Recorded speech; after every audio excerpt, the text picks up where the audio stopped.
My father has always held the view that individuals of all faiths, backgrounds, and communities should be revered and encouraged. The news came quietly, almost too quietly for what it really meant. Within a matter of minutes, all the major television networks in the United Kingdom reported the same headline. Prince William confirms sad update on King Charles's health. The words went viral on social media, were repeated in living rooms, and made it as far as the corridors of Buckingham Palace itself. There have been rumors about the king's health for months, his treatments, his emaciated outings, his mysterious disappearances. But this time, there was no confirmation by palace officials or physicians. There was confirmation from his son, the next king, his voice a heartbreak no official statement could veil. Outside palace gates, the mood was one not witnessed since Queen Elizabeth died. People stood, clutching flowers and mobile phones, not knowing whether to pray or prepare for the worst. Inside, Buckingham Palace kept quiet for hours. Journalists lined the mall. Cameras pointed at windows that remained tightly closed. Over the Atlantic, global broadcasters repeated William's short statement repeatedly. My father's condition is stable, but his illness is incurable. We are cherishing the time we have together. Those two words, incurable and cherishing, were all the world needed to hear. King Charles's health had been speculated upon since his diagnosis with cancer in early 2024. Buckingham Palace had released carefully crafted bulletins that were full of optimism and reassurance. But in secret, whispers spoke of another tale, of treatments that had exacted a higher price than anyone had anticipated. Out in public, the king smiled and waved, his stance upright but his vigor ebbing. He kept receiving ambassadors and signing papers, but each outing seemed to drain more from him than the previous one. To see how this came about, one has to go back decades, to when Charles was the energetic, athletic young prince who was heir to the throne. He enjoyed polo, gardening, and trekking across the Scottish Highlands in his youth. Being fit was a part of his persona, a sign that royal life could be active and meaningful. He would get up before sunrise, spend several hours riding horses, and never complain about bruises or rain. Those who knew him at the time of their memories called him stubborn and tough, a man unwilling to appear weak even when he hurt. That pride started to crack in 1998, when Charles had knee surgery after nagging pain made public duties challenging. It was a simple procedure, but for the first time, the public saw him vulnerable.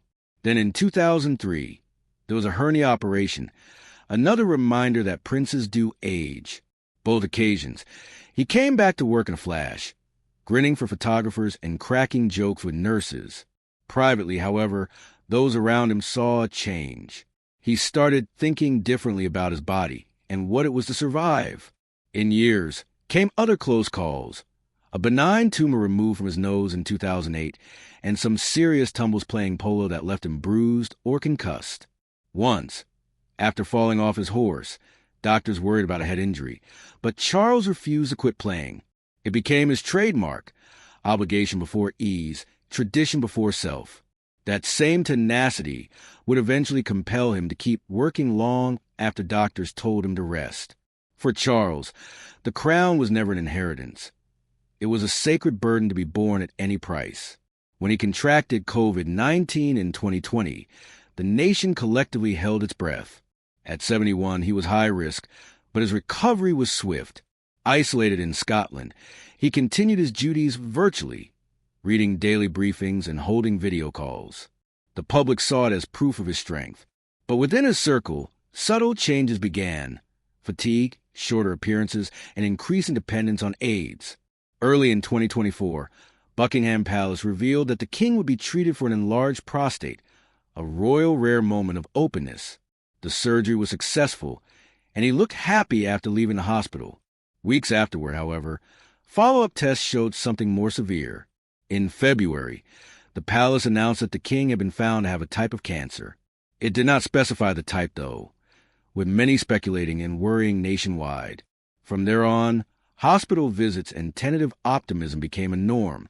Even after losing weight and visibly weakening, Charles went on to continue meeting the Prime Minister, signing state documents, and talking to the people with quiet dignity. When Prince William finally told him that the disease was incurable, the world felt the gravity of his words. standing at a charity fundraiser in London. His face was serene but weighed down by emotion. "My father has met his illness with the bravery we all know him for," he said. "But we have come to a point where we must come to accept that some fights are not to be won, only encountered with grace." There was silence in the room. Those quiet, simple words traveled faster than any public statement ever could. It was the first time a royal had ever spoken so frankly about death since Princess Diana passed away. There was an instant and emotional response. Sympathy messages flooded the palace. Candles burned outside Windsor Castle. Even the royal institution's critics felt compassion. Charles represented continuity for many following the death of Queen Elizabeth, a bridge between traditions of yore and a new world. His deterioration now ended an era. William's candor was both hailed as courageous and sympathetic, but also reflected an unobtrusive change, the start of a new chapter for the royals. Within palace walls, according to those close to him, the king has greeted this moment with equanimity. In the past few weeks, he has apparently made private recordings, written private correspondence, and spoken his desires to the Archbishop of Canterbury. Those who see him report that he is contemplative, not afraid.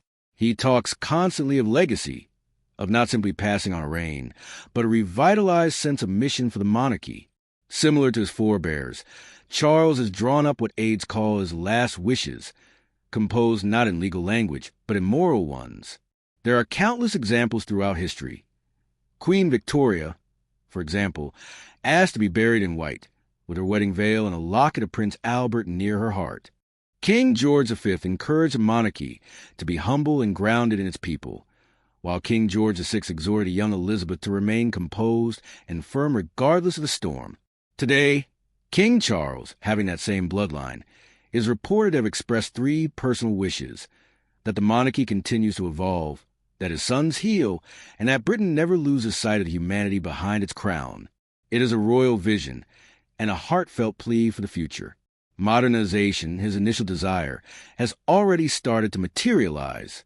During Charles's reign, the monarchy has been made more streamlined by focusing on core responsibilities and openness. Prince William and Princess Catherine have become the new face of that endeavor. Their approachability, humanity, and commitment to issues like mental health and conservation have changed how people view the crown. William's Earthshot Prize and Catherine's Early Years program are stark examples of the king's vision, a crown that serves, not governs. Catherine, in particular, has become a symbol of the stoic resilience once embodied by Queen Elizabeth II. Her even-handed strength while Charles was ill has been widely respected. Even she, with recent health issues herself, remains on the job and bringing up 3 children, the embodiment of the relatability and dignity of contemporary royal womanhood. Those who know Charles report he frequently refers to her as the steadfast star of the next generation, immensely proud of her grace and dedication. At the same time, Queen Camilla has taken on more royal duties, hosting receptions, receiving foreign dignitaries, and even chairing ceremonial events. Her resolve has been impressive, particularly after decades of public scrutiny. Those close to her say she is the king's emotional anchor, reading to him, praying with him, and making sure he gets rest during his treatment. Her devotion has mellowed public perceptions, making her an unlikely symbol of resilience. Princess N2 is the family's indefatigable workhorse, undertaking hundreds of engagements annually.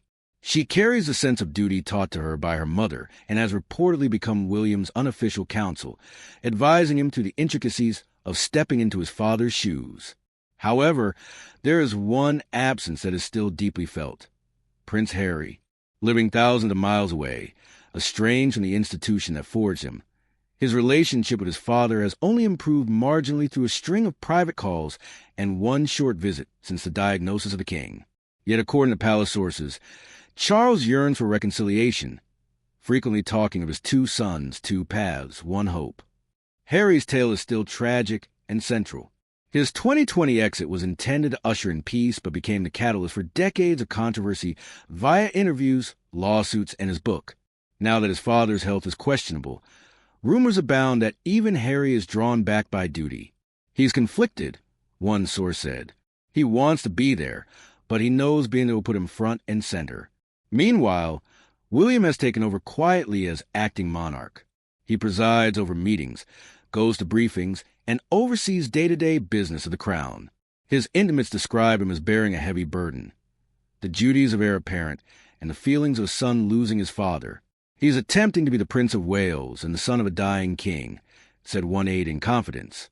It's a burden few could handle. Speculation now surrounds the future of a monarchy. Could King Charles abdicate? Could Britain see another living monarch pass the crown before death?